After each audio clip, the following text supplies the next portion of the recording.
Okay, we're still outside waiting for my wife to come down from shopping, so I thought I'd answer some more questions. The first question, how did the songs for Hank Cool Teddy Bear come about? Well, did writers come, it says, did writers come to you with them? No.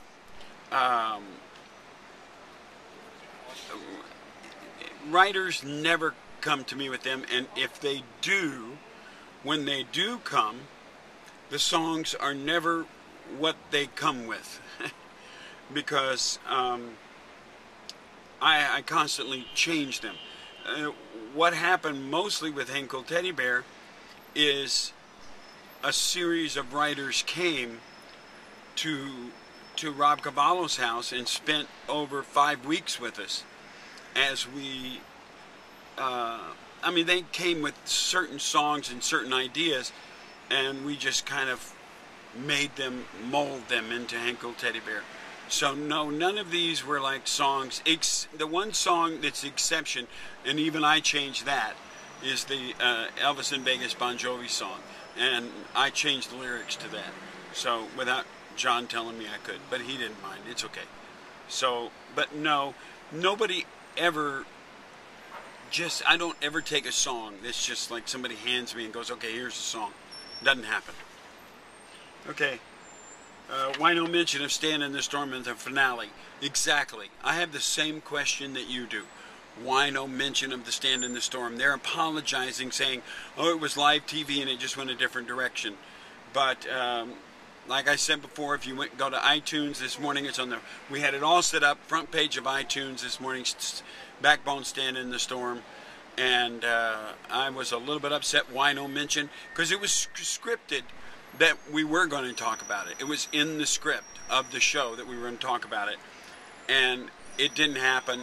And so now they're trying to say, well, we'll get it mentioned other ways. But there was 15 million people watching, and we would have probably the charities would have had a top 10 download this morning had we been able to mention it. So anyway, yes, I'm upset.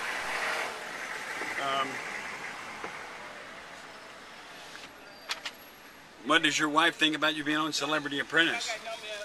She laughed at me when I cried, and she was angry at me when I got yelled at Gary Busey. That's what she thought. She goes, what's wrong with you? What's wrong with you? Why are you crying all the time? And I told you not to scream at Gary. Because the night before I screamed at Gary, I'm going to confess now, since it's over. The night before, Star Jones and Gary had been in an argument. Little John had been in an argument with Gary and actually told him he was going to knock him out. Richard Hatch had been in an argument with Gary the night before. Mark McGrath had been in an argument with Gary before. I went into John Rich, said we better send Gary home. Came out. That's when we saw Richard Hatch. I went running back in for John. We sent, John came out, and Gary then, because up until that point they'd called me the Gary Whisperer, which kind of, John Rich and I were kind of like keeping Gary in control and everything was fine.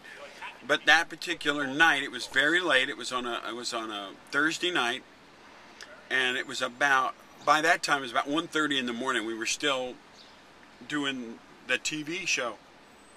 And Gary doesn't function well when he's really tired at all. And he had been in Star Jones, he'd been in a fight with Star Jones, been in a fight with Little John, been in a fight with Mark, was in a fight with Richard Hatch. Then he got mad at me because he was blaming me for being the one to tell him to go home, for John to send him home.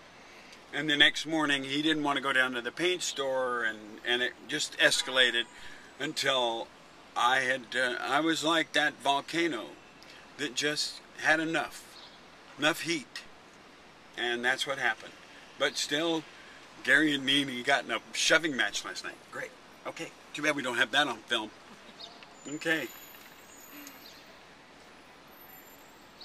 Did I appear in King Lear many years ago on Broadway? No. I appeared off-Broadway in Central Park in 2 Shakespeare's, and it wasn't in 91 or 92. And you never talk about King Lear when you're backstage, by the way, just so you know it's bad luck. I did As You Like It and Othello, and those were in the early 70s for the New York Shakespeare Festival. Would I ever consider a duet with Bon Jovi? Absolutely. In fact, John has come on stage with me before, and we sang Johnny Be Good together. So it's on tape somewhere in my little file, and I have John Bon Jovi's original demos from 1979 on cassette tape in my files. So there you go. Is the skeleton from Hang Cool Teddy Bear the biker from Bat Out of Hell? The answer to that question is absolutely correct. Yes, the skeleton from Hang Cool Teddy Bear is the biker from Bat Out of Hell. Very good. Australian tour dates and tickets.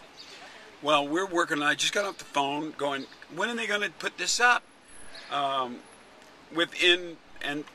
just, soon, just within the next week and a half, we'll know exactly. I would tell you I know what the first date is, but I'm not going to tell you because somebody's liable to shoot me or something, you know. But it could be Melbourne. So anyway, that's my guess is first date, and we're shooting a DVD down there as well, and most likely that'll be in Sydney. So just to let you know, but as soon as we know, you'll be the first to know. See you later.